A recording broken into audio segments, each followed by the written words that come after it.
Hey everyone, my name is David Rao and I'm the music teacher who blogs at makemomentsmatter.org. You can also find my ideas on Facebook, on Instagram, Pinterest, Twitter, TikTok when you search for my name, David Rao, or Make Moments Matter. Music education. I'm excited to be back for another year of Musical Mondays live videos on Monday nights. As always, when I come back to do these videos after a long break, I'm like, did I remember to plug in the microphone? Did I remember to whatever? So if you can't hear me or if there's a tech issue, please leave a comment because I may not know. So thank you all for helping me out with that and giving me some grace. This is my first one back after the summer break. And so it's excited to be back and share. So just a couple quick things. So if you hear about a book or a link or an idea or a lesson plan, something you're really excited about, I try and put all the links for all the things I talk about in these videos on one page on my blog. You can click the video tab on the top bar if you want to find all those links, but also wherever you're watching, listening to this, at the bottom of the caption should be a direct link to the links page. So if you hear me talk about the links page, that's what I'm talking about. Okay, that's the main stuff. Tonight, what I'm going to talk about is a couple children's books, one that you should use in your classroom, one that you should lose from your classroom, and then I'm also going to talk a little bit about where to get books and not break the bank, how to do that, and some ideas on where to find books, like new books that you could use in your classroom. Where can you find really cool books to use? So I'm going to talk about that sort of at the end. A couple quick things. I just added a brand new game to my TPT store. It's like a mega instrument interactive game. It's called like Alien Attack. It is basically 50% off through the rest of the night. I'll put that link in my Facebook page if you're interested.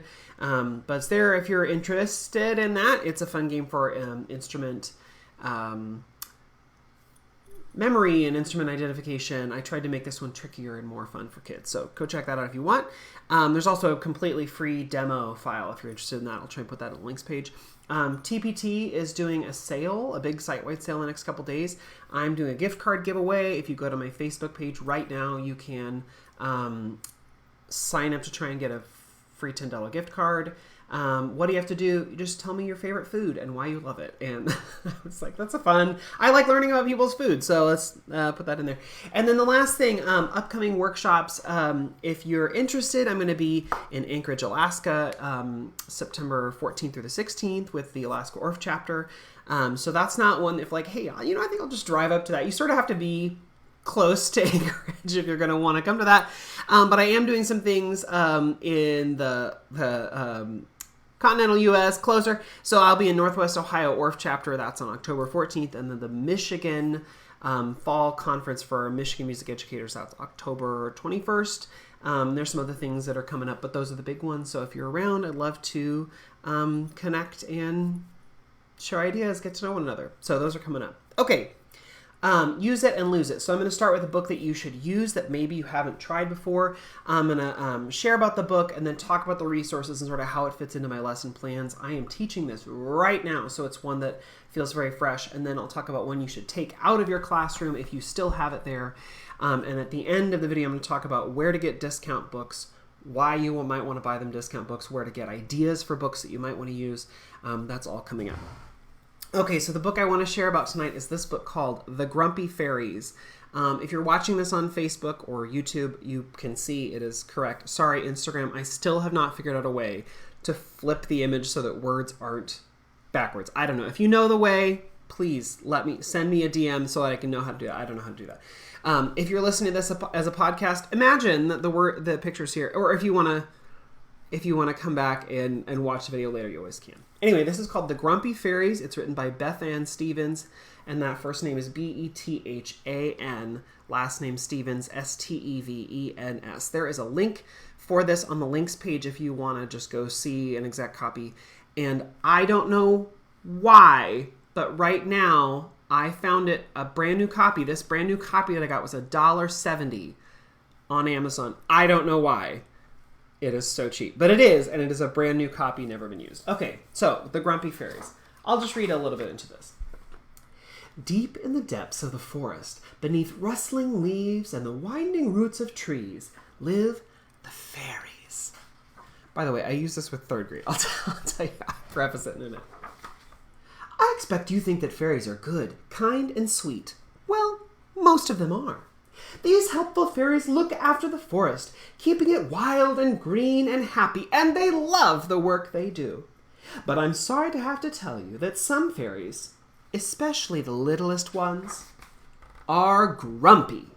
I mean super grumpy. I mean foot stompy, frowny, bottom lip sticky outy kind of grumpy. I mean it's just one of those days grumpy. And I love these images of little fairies that are like stomping around and grumpy and crying and whining. I love these photos of the frustrated grumpy fairies. I think they're hilarious. Again, this is third grade. I will tell you how I preface this with them in just a minute. And when the fairies are grumpy, they aren't very helpful at all. They don't want to take the snails for a walk. Boring, say the fairies. They don't want to water the wildflowers. This is what rain's for. And they definitely don't want to sweep away the hedgehog poop. Gross, say the fairies. At this, my students are like, what? They realize that this is maybe a little snarky, but like, okay, fine. And then all the fairies say, why do we have to? I hate jobs. Why can't the grown-ups do it? We have to do everything for them. In fact, these jobs make them even more grumpy. So grumpy that they stomp off into the forest. Good morning, say the birds. What a lovely day it is. Would you like to help us find twigs for our nests? No, say the fairies. Nests are stupid. Can't see any twigs anyway, say that other fairy. The birds shake their heads. Well, you'd better watch out. There's a goblin about. He's got big, stinky feet, and the lunch he loves best is... But the grumpy fairies aren't listening. Hello there, say the bees. How nice to have visitors. Would you like to help us collect nectar from the flowers? No, say the fairies. Nectar is too sticky. The bees shake their heads. Well, you better watch out. There's a goblin about. He's got big, hairy hands, and the lunch he loves best is... But the grumpy fairies still aren't listening. Good day, says Mouse. Isn't the sun shining beautifully? Would you like to help me gather acorns for my burrow? No, say the fairies. It's too hot. I hate acorns. Mouse shakes his head. Well, you better watch out. There's a goblin about. He's got big white teeth, and the lunch he loves best is... But the grumpy fairies have already gone. The problem with being grumpy is that it's a full-time job. So if you're being grumpy, you might not notice big, stinky feet, big, hairy hands, or big, white teeth until it's too late. It's a goblin! And everybody knows that the lunch he loves best is grumpy fairies. They have a particular taste, sweet and sour at the same time. Good morning, says the goblin. Would you be so kind as to help me with my midday meal? And this one, I turn to the kids. I'm like, what do you think he means by help him with his midday meal? Do you think he means help him find it, cook it, buy it? And they're like, no, he wants to eat them. I'm like, Would you be so kind as to help me with my midday meal? The grumpy fairies start to shake. But luckily, fairies are clever as well as grumpy. They take a deep breath and then they say... We would love to. I am a wonderful cook. Happy to help. Lunch is yummy. Your skin looks great. That's my favorite one of all. The goblin is not very pleased. But you're not grumpy fairies at all, he says. I hate sweet, sickly, syrupy, helpful fairies. I don't want to eat you. Off the grumpy goblin stomps back into the forest. Whew, say the fairies. They are so relieved the goblin has gone that on the way home they don't mind helping Mouse gather acorns, or the bees collect nectar, or the birds to find twigs. It turns out it really isn't too bad being a helpful fairy. I wonder if tomorrow the fairies might just get their jobs done without the grumps. But who knows how they'll feel in the morning. Okay, so this is, I think, a hilarious book. And when I first saw it, I was like, inspiration! I want to use this. I don't know how, but I went and I got a copy. I read through. I enjoyed it. So I was like, I got to get this. So I got, like I said, right now, I don't know why, but on Amazon, it's only $1.70. I don't know. But there's a link to that on my links page in case you're interested and you want to get it super cheap. So anyway, I think a super silly book, super fun. So when kids come in, this is actually in my second lesson of the year with third grade, and we have an opening activity, and then we sit down and say, I have a book to share with you. And most of my students are used to me reading books in the classroom because they've had me for a couple of years now, and they know that I use a lot of books. But if not, or even if they are used to that, I like to say okay, well, I'm going to read this book, and I know, sometimes people, they look at this book, it's a book about, before I even read it, a book about fairies, and it's a picture book. Oh, and I know that you are big third graders now, and that third graders read chapters and stuff, and oh, but this is a kid book. Guess what? Your kids. So this is a book for you, and even these picture books, there are sometimes really amazing things you can learn in them. So just humor me. And let's read it. And then when we read it, they're like, okay, that's funny. I like it. And then they like the book. And then they don't fuss so much about, oh, you're using a picture book or a kid book. Sometimes you get that from older kids. But when I read a book like this, that's sort of snarky, they're like, okay, I don't care. And so I'm saying that so you can preface, okay. And then when I read the book, we talk maybe a little bit about it. And I say, some other teachers are probably like, Mr. Rao, how are you using this book about, kids, fairies, kids being grumpy and not nice? Why would you use this book? Why wouldn't you use a book about nice kids? I mean, nice fairies. Why would you tell one about grumpy kids? I mean, grumpy fairies. Why would you do that? But then we learned, you can't really be grumpy. Sometimes it's okay to be a little grumpy, but you really want to be nice in the end, right? Because you don't want a goblin to eat you. So anyway, but the kids think it's funny. They sort of get the okay, this is a culture lesson, but why do I use it? It sets the tone for the year. It shows them that I'm going to use these books, that we can be a little bit silly. It shows them that we are working on our character, and we are working on how we deal with one another. That's important. And so it's just sort of a fun way to get them back in the groove of things, but also sort of setting the tone for the year and what is our classroom going to be like. It's okay to be a little silly. It's okay to have fun. It's okay to feel like a kid. All those things wrapped into one. And then we go on to a related activity. And I say, okay, so, so we talk a little bit about you don't want to be grumpy all the time, blah, blah, blah. But actually, I have a dance where I need you to be grumpy. So, I know we read this book and how you don't want to be grumpy all the time, but for the next few minutes, I'm going to need you to be grumpy. I hope you can handle that.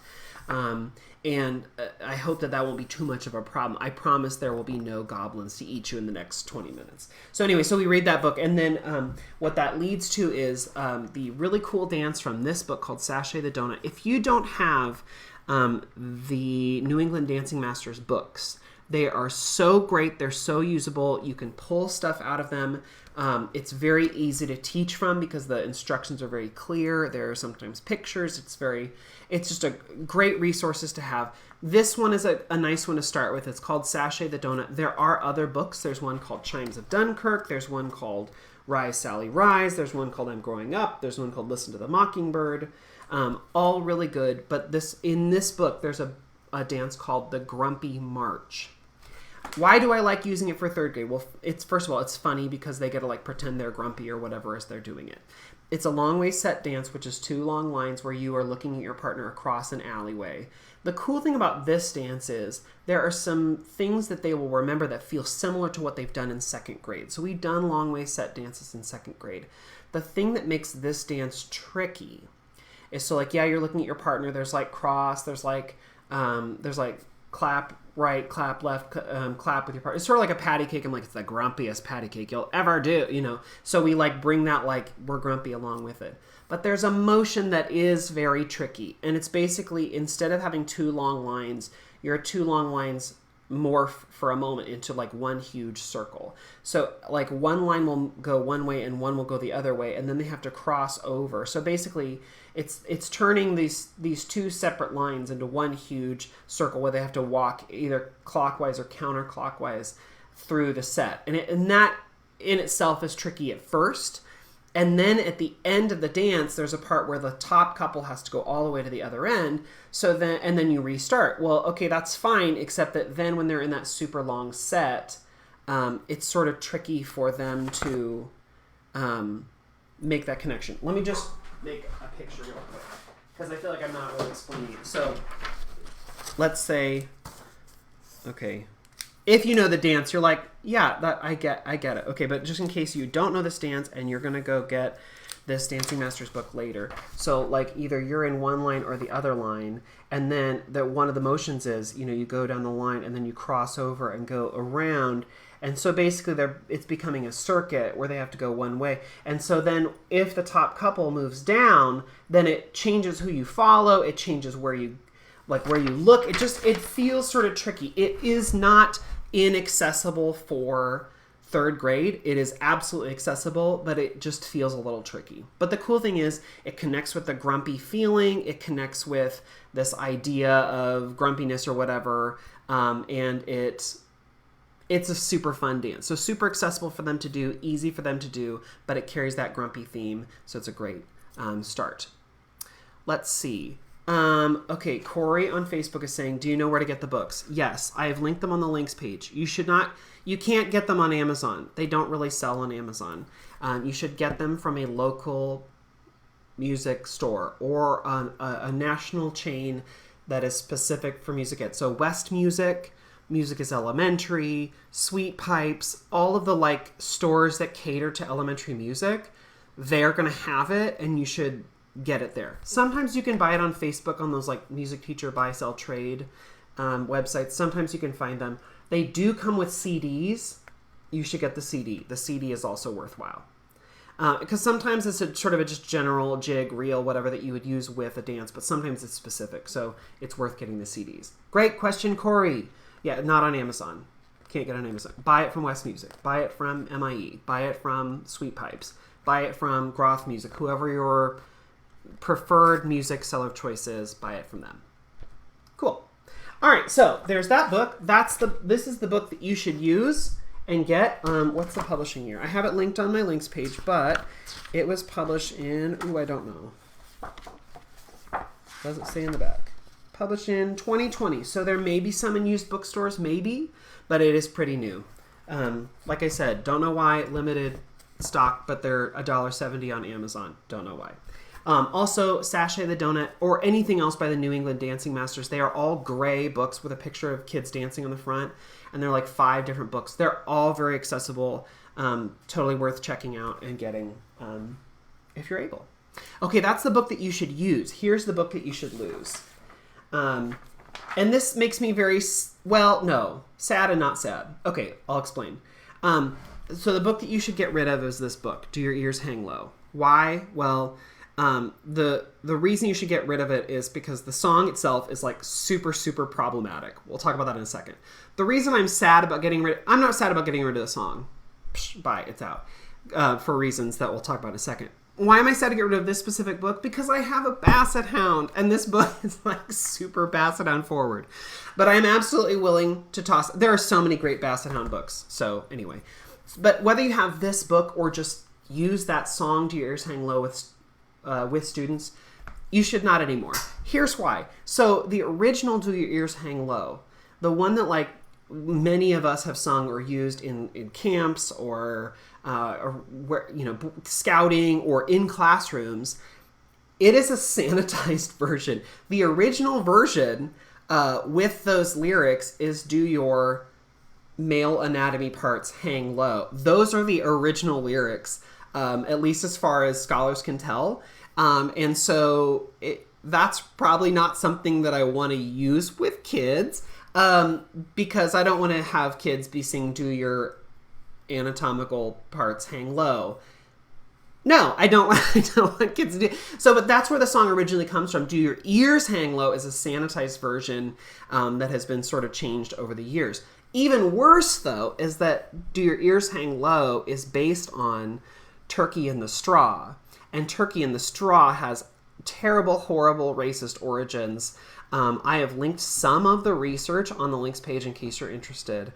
But either way, whether you're like, okay, the "Do Your Ears Hang Low" part, okay, well, it's about sex organs, gross. Or well, the original melody and the original tune is based on this very, very racist song. Either way, probably you're going to want to toss the song either way, because I don't think that like there's anything in this song or how the song is used, or especially even this book, even though it features a basset hound on the cover, and even though this specific book, you're like, oh, but you know, they don't know the history. And this book, it talks about, oh, you are beautiful. Oh, how sweet. No, it's not worth saving this book or this song. There's too much bad history connected to it. As Taylor would say, bad blood. I don't know. I don't know Taylor Swift all that well. I'm sorry. But so I'm assuming that's what the song is about, bad things. Anyway, just take it out. It's not worth it. If you want to read through the research, I've linked it on the links page. And you can see exactly why this song is terrible and some of the history and things connected to that. So that's the book that I would lose, and the song that goes with it. Not just this book, but I would no longer teach that song. In fact, I haven't taught that song for many, many years. Okay, and then where do you get books? Because children's books can be hard to find sometimes, to find the real gems. There are a lot of children's books. They are oddly expensive for what you're getting, right? So you want to have the best bang for your buck. Where do you get really great books? Well, a couple thoughts. First, to get ideas. I have a whole set of like Amazon. They're called like wish list, idea lists, or whatever. And it's basically all the books I have ever found that I think are worthwhile looking at. And I've organized them. There's a whole list of books based on songs. There's a whole list for like general use in the music classroom. There's a whole book list with books for Black History Month, or books for Women's History Month, or books featuring musician profiles, or books that are blah, blah, blah, movement based.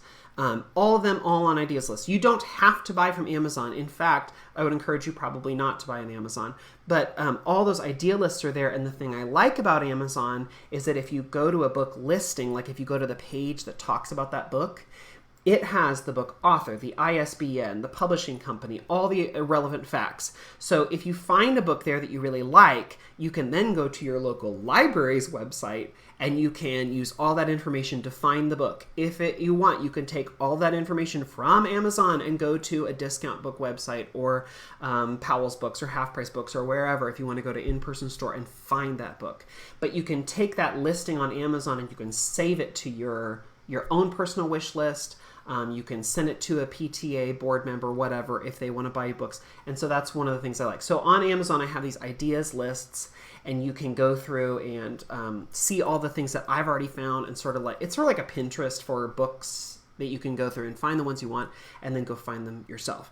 What I like to do is when I find lists or I find books on Amazon or other bookseller websites, I get on my app on my phone and like put books on hold at the library, the local library, and then later I'll just go pick them up from the library. I read through, I decide, do I really want to pursue this book, or do I really want to try and find it at a discount book website? Instead of going and buying things right away, I check out books from the library and try them out. And the cool thing is, like, you can put books on hold. So if there's a book that's like in your library system that your local library doesn't necessarily have, they will transfer children's books for you too. It's not just adult books or novels or whatever, or reference books. They'll do kids books, whatever. So I've gotten a ton of books to look at, to preview before I go and buy. And then where do you get books for cheap? Well, I recently, in the last like 2-3 weeks, did a blog post all about buying discount books. I list like 5 of my favorite discount book websites. I talk about how to search for books, all sorts of things. That blog post is live on my blog right now. I'm not going to go through all of it because you can go read it at your leisure. I've linked that on the links page as well. But just know that, like, if you're like, ooh, that book, the one I just showed you, the Grumpy Fairies, wow, that's so cool.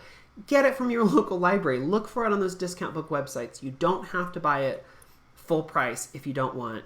you can get less expensive copies. It's not inconceivable. You can totally, absolutely do that. Okay, so today, book to use, The Grumpy Fairies. And you can use it with the Grumpy March from the New England Dancing Masters. Super fun song, super fun connection. I think your kids will love it. And it's just a fun one to start the year with. Great for setting the tone, great for encouraging kids along the way. A book to lose, to take out of your library, do your ears hang low. And whether you have this book or not, if you know the song, use the song. Don't use it anymore. It's not worth it. You should take it out of your library. And then also I talked a little bit about ways to find books, how to find them, but then also how to buy them too. If you have questions, thoughts, ideas, please leave them in the comments. If you want, you can email me, makemomentsmatter@gmail.com. I'm going to have more ideas next week. I'm going to try this like use it, lose it thing just because like it's fun. And you can see some of my lesson ideas and also some things that you might want to change or why you would want to do that. That's going to be sort of my focus this fall. It's, you know, fun. But if you're like, I just want pure lessons, great. Guess what? I've been doing these videos now. This is like my 5th year. So there are 150 videos that have come before. You can find all those videos archived on my blog and also on YouTube. They're on Facebook. I put links to them on my blog under the video tab. You can find years and years and years and years worth of lessons that I've shared over the last couple years. So I hope this gave you some ideas today for something you can run with in the next couple weeks. But I'll be back next Monday with more ideas and more things that you can share in your classroom. All right, everyone. Thanks so much for coming along, and I'll see you next week. Bye, everyone.